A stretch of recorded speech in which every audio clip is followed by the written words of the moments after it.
गेल्या आठवड्यामध्ये कॅबिनेटमध्ये काही आम्ही मंत्रीगण गेलो नसल्यामुळं महाराष्ट्रात जे काही वादळ निर्माण झालेलं आहे त्यावर त्याच दिवशी पडदा पडलेला आहे.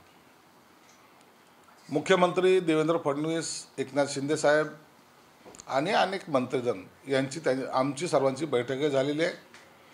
ज्या मनामध्ये शंका कुशंका होत्या किंवा काय केले पाहिजे काय केलं नाही पाहिजे यावर एक वेगळी आचारसंहिता पक्षांतर्गत ही तिन्ही पक्षाच्या लोकांनी ठरवावी असं एकंदरीत सर्वांचं मत झालेलं आहे.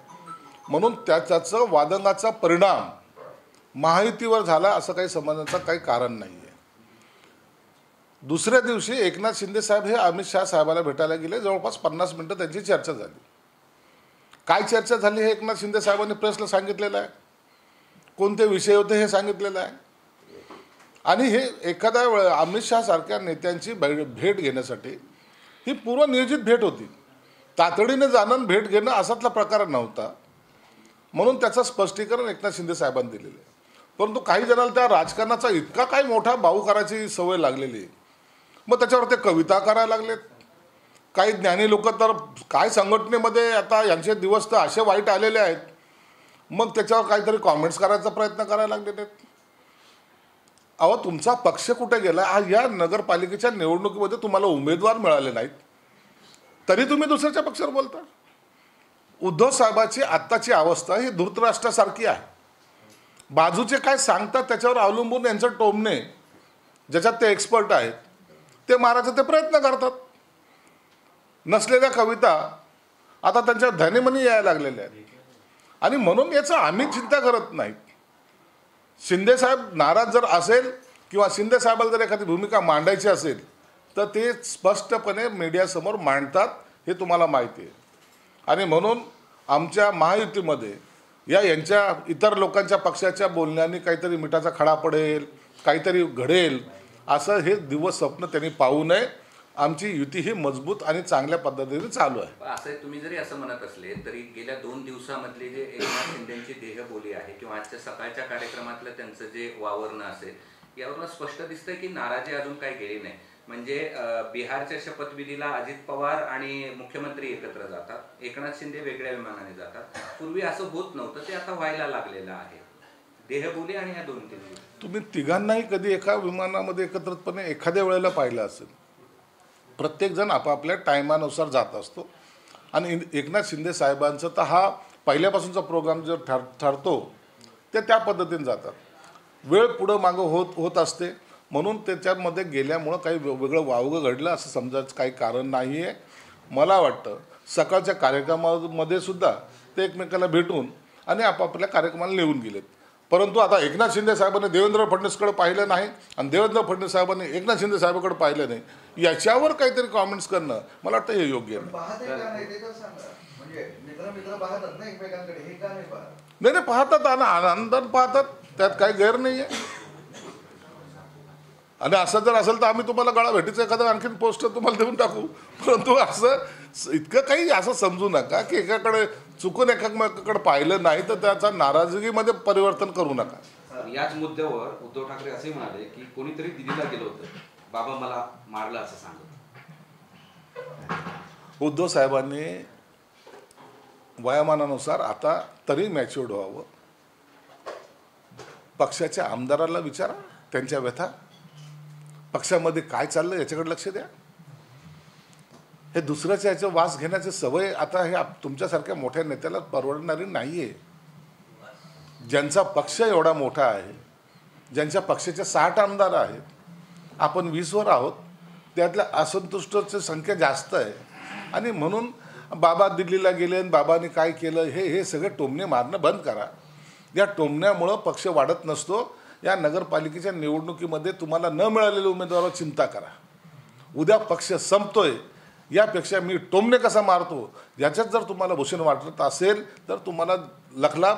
आम्हाला त्या तुमच्या टोमण्याने काही फरक पडत नाही. इंटरेस्टिंग फाइंडिंग अशी आहे की एकनाथ शिंदे अमित शहाच्या खूप जवळचे आहेत आणि त्यामुळे राज्यातला भाजप त्यांना त्रास देत आहे असं आम्हाला दिसतंय, वाटतंय, कळतंय. एकनाथ शिंदेचा स्वभाव किंवा एकनाथ शिंदे साहेबांनी केलेला उठाव त्याच्या पूर्वीपासून सुद्धा एकनाथ शिंदे साहेबांचे मोदी साहेबांशी असेल, अमित शहा साहेबांशी असेल, अत्यंत चांगले संबंध आहेत. अनेक वेळेला त्यांचं फोनवर बोलणंही होतं, ते बोलतही असतात. त्याचा आणि भाजपच्या महाराष्ट्राच्या राजकारणाचा असा संबंध जोडणं गैर आहे. भाजप अशा प्रकारे अमित शहा म्हणजे त्यांच्याच पक्षाच्या नेत्यांशी चांगले संबंध आहे म्हणून इथं त्रास देतोय हे बोलणंच गैर आहे. म्हणून असा चुकीचा समज कुठेही पसरवता कामा नाही. भाजपचे आमचे इथलचे संबंध चांगले, इथलचेही चांगले आहेत आणि केंद्रामध्ये अमित शहा आणि मोदी साहेबांशी सुद्धा शिंदे साहेबांचे संबंध अत्यंत चांगले आहेत. संबंध चांगले ते थोडं काय सुरू राहतं सारखं, कधी इकडे मिटिंगला जायचं नाही, कधी कधी असतं, भांड्याला भांडं लागत असतं. म्हणून याचा एवढा काही घटस्फोटापर्यंत आलेल्याचं चित्र जे काही तयार केलं जातं हे चुकीचं. भांडं लागतंय, घटस्फोट सध्या लागतंय का भांड्याला? घर म्हणल्यानंतर हे लागत असतं. याचा तुम्ही चुकीचा अर्थ लावून घेऊ नका. एखाद्याने थोडं डोळे वटारून जरी पाहिलं तर आता युतीमध्ये भडका होणार, आता युती संपुष्टात येणार, असे काही प्रकार नाही. युती मजबूतीने काम करते. भांडे घासाघाशीवरून आता चोपाचोपीवर आलेला आहे. ठाण्यामध्ये भाजपचे माजी नगरसेवक नारायण पवार आणि त्याच्या लोकांनी ठाण्यामध्ये जिथं शिंदे साहेबांचं बालेकिल्ला मानला जातो तिथंच तुमच्या शिंदे सेनेच्या पदाधिकाऱ्यांना मारलेला आहे. भांड्यावरून मारामारी नाही, त्याची मला काही कल्पना नाही आहे. परंतु या निवडणुकीच्या कालावधीमध्ये एकमेकाच्या विरोधात असलेले छोटमोठ्या कुरबुरी चालत असतात.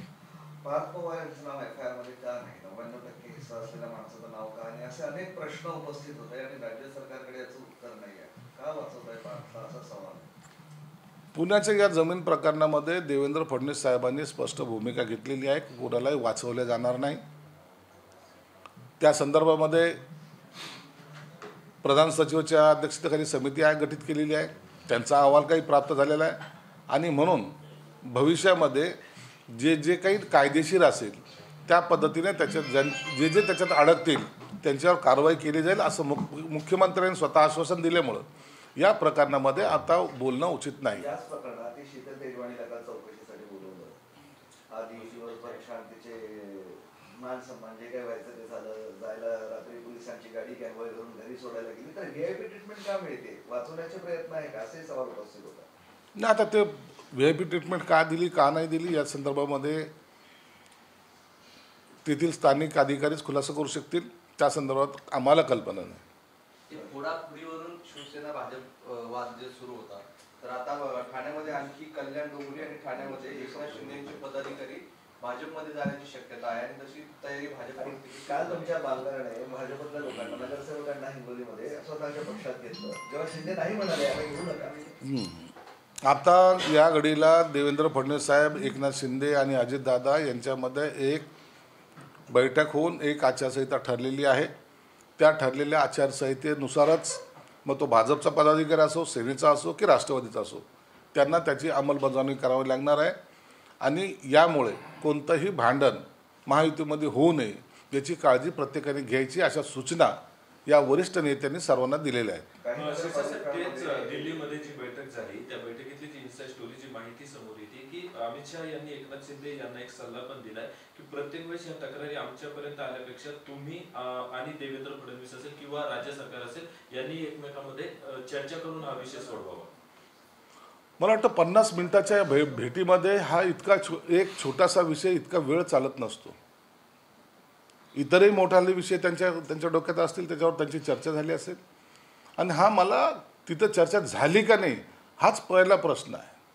कारण की एकनाथ शिंदे साहेब असेल की देवेंद्र फडणवीस असतील, ते एवढे मॅच्युअर्ड नेते आहेत, ते ह्या सगळ्या गोष्टीचा वरपर्यंत जाऊन काहीतरी स्पष्टीकरण देणे किंवा वर जाऊन काही तक्रार करणे इथपर्यंत पोहोचणार नाही. मंत्रिमंडळ बैठकीवर बहिष्कार टाकतायत राज्यातले म्हणजे पालकमंत्री देखील, महत्वाचे मंत्री देखील त्यामध्ये आहेत. तर हा विषय अमित शहा पर्यंत जाणं स्वाभाविक आहे आणि ते म्हणतात की ही गोष्ट अति जास्त होती की बहिष्कार वगैरे ह्या सगळ्या गोष्टी नको व्हायला. जे मेसेज सर्व माध्यमांमध्ये पण जातो. हे बघा, आपल्या माध्यमातून ही गोष्ट निश्चितच आहे, महाराष्ट्रामध्ये नाही तर देशाच्या सर्व मीडियाच्या माध्यमातून ती तिथपर्यंत पोहोचली असावी.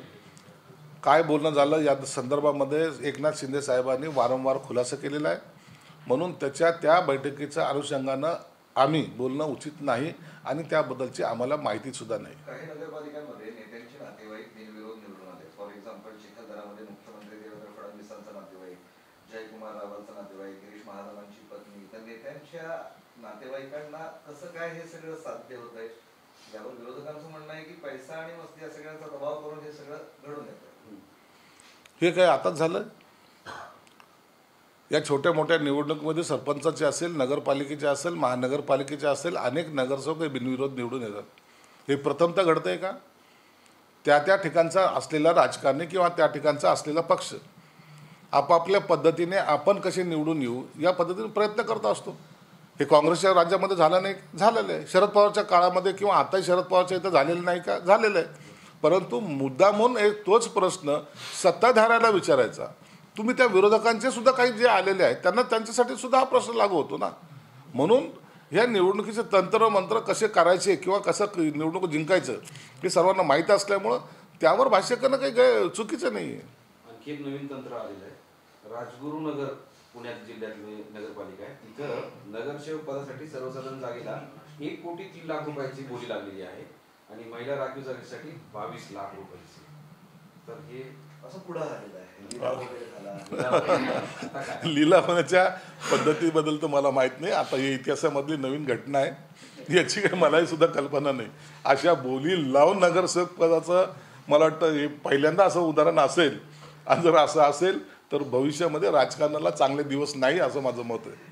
तुमचं म्हणजे खासदार आमदारांचा अधिकारी ऐकत नाही अशा वारंवार तुमच्याच काही लोकांच्या तक्रारी होत्या. आता राज्य सरकारने पत्रच काढलंय, MP MLA जर कोणी आलं तर अधिकाऱ्यांनी उठून उभं राहायचं आणि त्यांच्याशी नम्रतेने बोलायचं असं सूचना पत्राद्वारे करण्यात आलं. हा खऱ्या अर्थानं घटनेमध्ये किंवा आमच्या लोकशाहीमध्ये जे काही प्रक्रिया आहे त्याच्यातला हा एक भाग आहे. आणि हे आताचं नाही आहे, तर हा नियमावली पहिल्यापासून लागू झालेली आहे.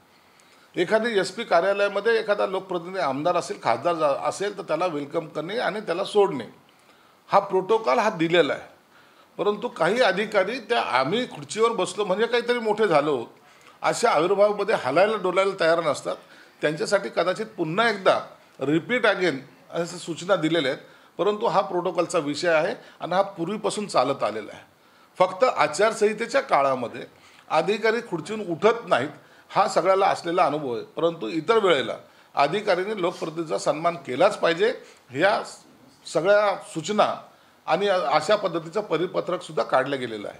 लाडकी बहिणीमध्ये 5,000 सरकारी कर्मचारी, 3,000 शिक्षक अशा इतर सगळ्या लोकांनी त्याचा लाभ घेतला. आता हे सगळं पुढे आले अहवालात. आता त्याच्यावर कारवाई करायचं गव्हर्नमेंट असं ठरवत आहे. होईल कारवाई? लाडक्या बहिणी संदर्भामध्ये पहिल्यांदा जेव्हा असे प्रकार समोर आले त्या टायमाला सरकारने स्वतःहून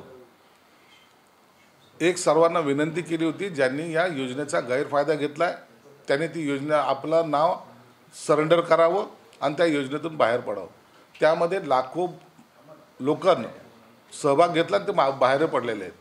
जे मूलभूत ज्यांना गरज आहे अशा लाडक्या बहिणीसाठी ही योजना आहे. म्हणून आता त्यांच्यावर काय जे वापस घेतलेत त्यांच्यावर आता काय कारवाई करायची की नाही करायची. परंतु एक निश्चित आहे, सरकारने पहिल्या स्ट्रोकमध्ये जे काय विड्रॉ झाले होते त्यांना वसुलीसुद्धा नाही आणि त्यांच्यावर कारवाई करणार नाही असं आश्वासन दिलं होतं. आता पुन्हा जर अशा घटना घडत असेल तर सरकारने निश्चितच त्याच्यावर काहीतरी खंबीर पावलं उचलतील. काल ट्रेनमध्ये एक दुर्दैवी घटना घडली. एक मुलगा हिंदीत बोलला, त्यामुळे इतरांनी त्या मुलाला मारहाण केली. तो मुलगा इतका निराशेत गेला की त्याने आत्महत्या केली. मुंबईतली घटना आहे. अत्यंत वाईट आणि दुर्दैवी घटना आहे. भाषेचा वाद इथपर्यंत जायला नको. प्रत्येकाची आपली बोलीभाषा असते, प्रत्येकाला आपल्या आपल्या भाषेमध्ये बोलायचा अधिकार आहे आणि त्यामुळं मारहाण होणे हे चुकीचं आहे. आज तरुण वयातला पोरगा यामुळं जो डॉक्टर बनण्याचे स्वप्न पाहत होता जर तो मृत्युमुखी पडत असेल तर हे महाराष्ट्राच्या राज्याला लागलेला कलंक असं समजावं लागेल. आपण केलेला चुकीचा परिणाम हा एखाद्या कुटुंबावर जर होत असेल तर ही दुर्दैवी आहे. म्हणून आपली भाषा त्याचा स्वाभिमान आपल्याला असावा जरूर, परंतु प्रत्येकाची जी बोली भाषा असेल त्यांनी त्या भाषेमध्ये बोललं याचा अर्थ त्याने गुन्हा किंवा पाप केलं असं समजण्याचं कारण नाही. मुंबईत महाविकास आघाडी फिसकटली असं असताना आता शरद पवार भूमिका घेत आहेत, मध्यस्थी करत आहेत. ठाकरे बंधू, काँग्रेस आणि त्यांची राष्ट्रवादी तिघांनी एकत्र येऊन निवडणूक कशी लढवावी याचा विचार आता शरद पवार करत आहेत आणि ते साध्य करणार आहे असं सांगण्यात येत आहे. वाटतं तुम्हाला? मनसे पण असं करत. शरद पवारांनी आतापर्यंत अत्यंत सायलेंट भूमिका घेतलेली आहे. एकदा त्यांनी फक्त मनसे आणि शिवसेना एकत्र उभाटा एकत्र आली त्याचं अभिनंदन केलं. त्याच्यानंतर निवडणुकीसंदर्भामध्ये कोणतंही भाष्य केलेलं नाही. या निवडणुकीमध्ये नगरपालिकेच्या निवडणुकीमध्ये भाजप व्यतिरिक्त इतर कुणाशीही युती करा असे संकेत त्यांनी दिलेले आहे. आणि त्याच पद्धतीने आता येणारी महानगरपालिके निवडणुकीमध्ये त्यांचा म्हणजे त्यांचा जो कल आहे तो काँग्रेसकडे असणार आहे. आणि जेव्हा ते काँग्रेसबरोबर युती करतील तर त्यांना साहजिक आहे उबाठा गटाला आणि मनसेला सोडावं लागेल. आणि म्हणून भविष्यामध्ये आता शरद पवार ह्या महाविकास आघाडीतून बाहेर पडतील. पुण्याचं कालचं एक प्रकरण आहे, त्या वृद्धांना बाहेर काढलं होतं आणि दिवसभर ताटकळत ठेवलं होतं. बरंच काही झालंय, तुम्हाला सगळं माहिती आहे. काय ठेवलं त्यावर, काय ठेवलं, काय कसं? काल ससून हॉस्पिटलमधून डिस्चार्ज झाल्यानंतर 12 वृद्ध लोकांना त्यांच्या हॉस्टेलला जाण्यासाठी सोडण्यात आलं होतं. परंतु त्या हॉस्टेलच्या चालकानं ज्या पद्धतीने त्यांना बाहेर बसवलं, त्यांना जो काही त्रास झाला याची दखल समाज कल्याण खात्याचा मंत्री म्हणून मी घेतली. तातडीने आमच्या पुण्याचे आयुक्त श्रीमती मुंडे यांना मी त्या ठिकाणी पाठवलं आणि त्यांची काळजी घेण्याच्या सगळ्या सूचना त्यांना दिलेल्या आहेत. आणि या प्रकाराला जो कोणी जबाबदार असेल त्याच्यावर आपल्या खात्यातर्फे काही कारवाई करता येते का या संदर्भामध्ये त्यांना सूचना देण्यात आलेल्या आहेत. मला वाटतं वृद्ध लोकांना अशा प्रकारे त्यांच्या या आयुष्यामध्ये इतकी त्रासदायक भूमिका ज्यांनी कोणी घेतली असेल त्याच्यावर ही कारवाई झाली पाहिजे. नसता आम्ही त्यांचासुद्धा सहानुभूतीने विचार करून त्यांच्यासाठी काय करता येईल माझं खातं निश्चित ते काम करेल. एक सर्वे केलाय भाजपनं मुंबईमध्ये, मुंबई तुमची आहे असं तुम्ही म्हणता म्हणून, अबकी बार 100 पार, आणि त्या सर्वेमध्ये त्यांना बहुमत मिळालं आहे भाजपला. बहुमत मिळालं चांगली गोष्ट आहे ना. निवडणूक आणखी तर डिक्लेअर होऊ द्या, वातावरण पाहू द्या. प्रत्येक वेळेला ह्या सगळ्या सर्वेचा अंदाज घेणं चुकीचं असतं. सर्वेचे निकाल तुम्ही आत्तापर्यंत पाहताय पूर्ण इतिहासामध्ये. लोकसभेचे काय अंदाज होते, विधानसभेचे काय होते, किंवा आताच्या निवडणुका जे झाल्या आहेत बिहार वगैरे या भागामध्ये त्याचे अंदाज काय होते. परंतु लोकांचा जनमत जोपर्यंत तयार होत नाही तोपर्यंत हे सर्व पूर्व म्हणजे पहिल्या याच्या स्टेपचे असतात. निवडणूक जसं मध्यावर येईल त्या टायमाला खऱ्या अर्थाने झालेले सर्वे हे कोण विजयी होणार हे ठरवतं. भाजप असं सांगतंय की स्वबळावर 100 पेक्षा जास्त जागा या एकट्या भाजपला मिळते. याचा अर्थ तुम्हाला त्याच्यातून मायनस केलेला आहे. ते तुम्हाला गृहीत प्रत्येक पक्ष म्हणतो. उबाटा म्हणत नाही का आमची सत्ता येणार आहे म्हणून, आम्ही एवढे जागा लढवणार म्हणून. भाजपने म्हणले तर गैर काय. आम्हाला किती जागा जिंकायची किंवा आता किती जागा येणार आहे किती जागा मागायच्या याचं सगळं ठोकताळा आम्ही केलेलं आहे. आणि त्याची बोलणी करायचा अधिकार एकनाथ शिंदे साहेबांना आहे.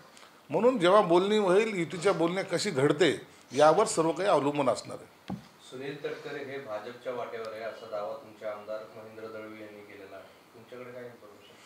नाही, या संदर्भात मला काही सांगता येणार नाही. ते सर्व कोकणातले असल्यामुळं त्यांना तिथलचे राजकारण माहिती असावं जास्त. परंतु या संदर्भात अधिकृत मला काही माहिती नाही.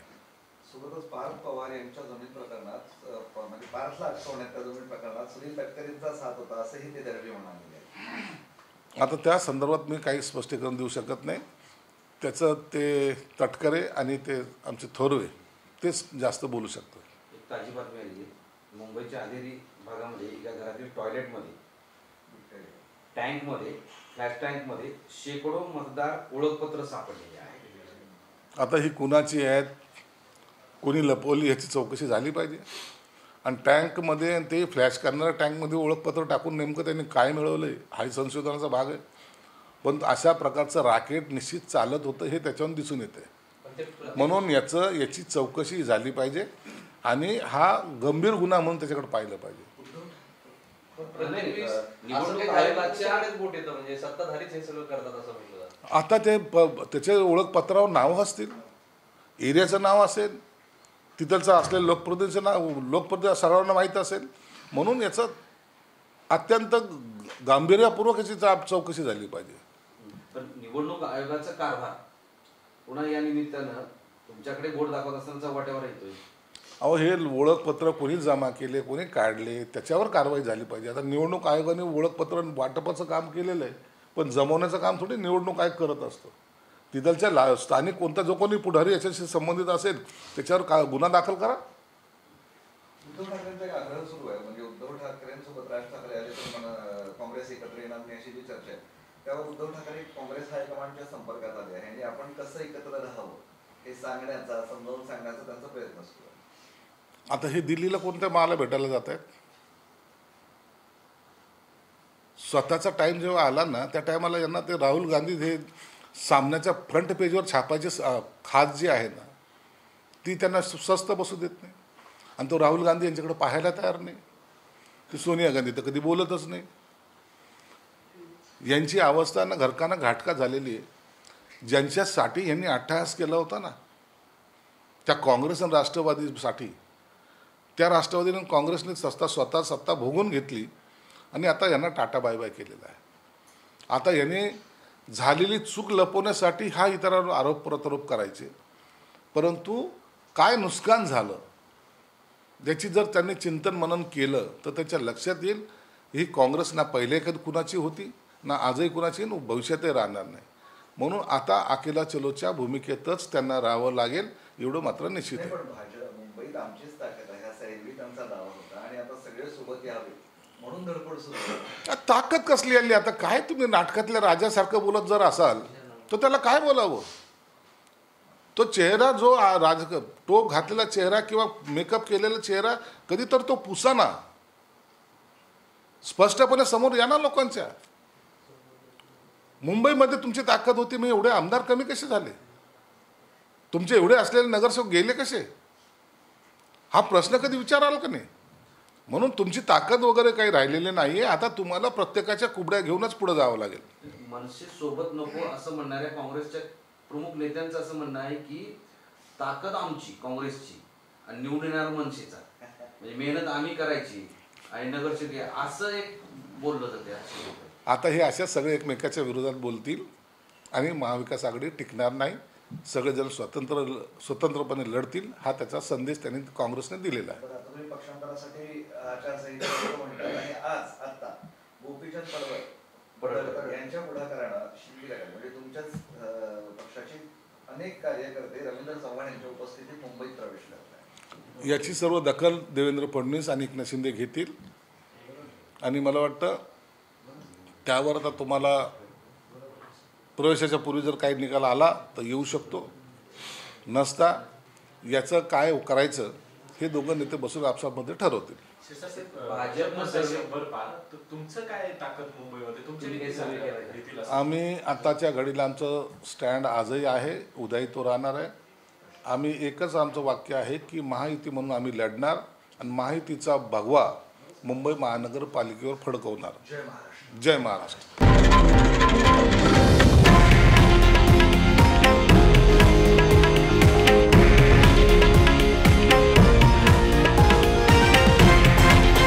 हे आहे देशातील नंबर 1 न्यूज नेटवर्क आणि आपण पाहत आहात TV9 मराठी, एकमेव.